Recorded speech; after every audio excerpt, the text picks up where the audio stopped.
Good morning mga kalakwatsa namin. Guys, katatapos lang namin ako tumakbo. Itong aking asawang tamad guys, lakad lang talaga. Diyos. Minsan tumatakbo siya, isang dangkal lang. Tigil na agad. Diyos ko, Panginoon ko. Ito kami sa likod, nagkakape kami sa backyard na mga kalakwatsa habang maglalabas kami ng aming linaban, walis-walis dito sa baba. Ano sa akin? Itong black. Black. Ayan, mainit na tubig lang sa kahani, mga kalakwatsa. Eh sa'yo, ano yung kape talaga? Hawak. Kape to. Ayan, cheers tayo. Cheers!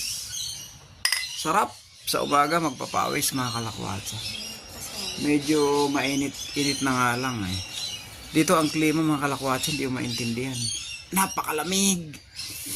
Muulan, iinit ng mga 3 araw, tapos lalamig ng 1 linggo, 2 linggo, grabe. Pero summer yan. Grabe rito, kakaiba yung klima rito.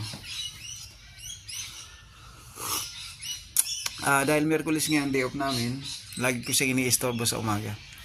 Kasi hindi rin ako mapakali pag hindi ako tatakbo sa umaga. Ayaw niya naman tumakbo ako lang mag-isa, kaya kasama siya. Kahit walking lang siya.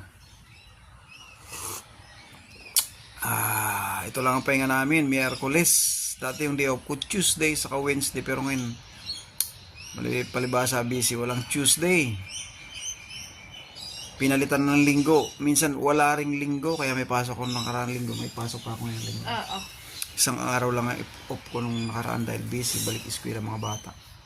Ngayon sa roster, may pasok na naman linggo, ngayon lang ang day off namin. Sa kasaling na? May pasok. Mga kalakwatsa, kape-kape, maglalabas tayo ng linaban.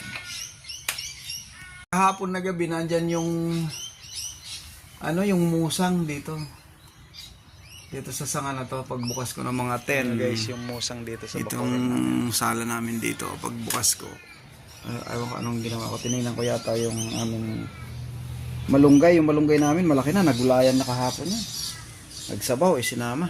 Ang halagang bukas ko ng ilaw, nandyan yung musang dyan, mga kalakwatsa. Ang bait na mga hayop dito, wala nakikialam kasi alam nila safe nila sila, di sila tumatakbo kahit may tao. O ikaw, ano gagawin natin ngayon? Linis. Linis ng bahay, luto, kain, tulog, pahinga, mga kalakwatsa.